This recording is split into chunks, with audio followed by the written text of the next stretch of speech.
हाय बच्चों, physics champion question यानी कि पीसीक्यू में एक और शानदार क्वेश्चन करते हैं। आ जाइए। ये फ्रिक्शन के ऊपर है, जहां पे ब्लॉक ऑन ब्लॉक प्रॉब्लम यहां पे आपको दिया गया है।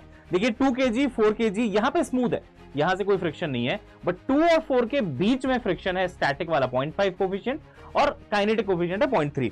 आपसे पूछा गया है अगर इस पे 48 न्यूटन लगा दिया जाए तो बताइए 2 kg और 4 kg के बीच में कितना फ्रिक्शन फोर्स लगेगा?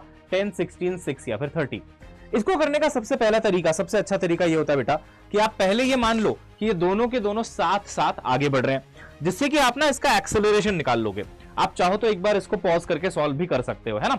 अच्छा, मैं बताता हूं इसका आंसर। तो देखिए दोनों को आप साथ साथ पहले मूव कराओ, तो 48 न्यूटन से अगर ये पूरा सिस्टम मूव करे तो कितना एक्सेलरेशन होगा?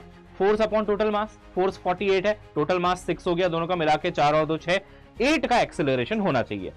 अब अगर ये दोनों के दोनों 8 से आगे बढ़ रहे हैं तो मैंने सिखाया था इसमें एक होता है सूडो फोर्स का कंसेप्ट कि 2 को अगर हम देखें बेटा इसके फ्रेम से तो आप पाएंगे इस पे एक सूडो लग जाएगा पीछे। अब सूडो कितना होगा?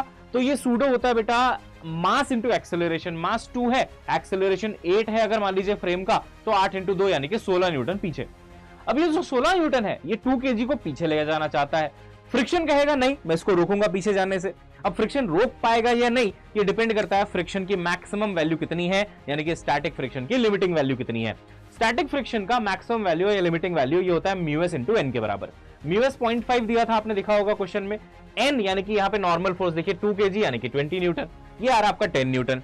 अब इसमें क्या समझ आया कि जो फोर्स इसको पीछे ले जा रहा है वो 16 न्यूटन है, 16 है, जबकि फ्रिक्शन तो यार 10 न्यूटन ही मैक्सिमम लगा सकता है, यानी कि फ्रिक्शन स्टैटिक हार जाएगा, ये इसको रोक नहीं सकता, ये कम है, तो ये ब्लॉक पीछे ही जाएगा रिलेटिव टू 4 kg। अब ये जब पीछे जाएगा तो फ्रिक्शन जो एक्चुअल लगेगा यहां पे वो काइनेटिक होना चाहिए, क्योंकि मूवमेंट स्टार्ट हो गई, राइट। ये दोनों साथ साथ नहीं चल रहे, जो हमने अज्यूम किया था उस हिसाब से नहीं चल रहा है। ये एक्चुअली 2 पीछे खिसक रहा होगा इसके रिस्पेक्ट में, है ना, 4 के रिस्पेक्ट में।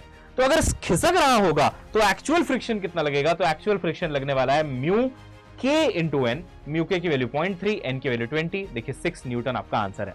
अब मैं आपको एक होमवर्क क्वेश्चन देता हूं, आपको बताना है 2 का एक्सेलरेशन कितना होगा विथ रिस्पेक्ट टू ग्राउंड। तो ये आपका होमवर्क है, चैट में बता दीजिएगा कमेंट बॉक्स में। बाकी मिलते हैं नेक्स्ट क्लास में, तब तक के लिए bye bye, have a nice day.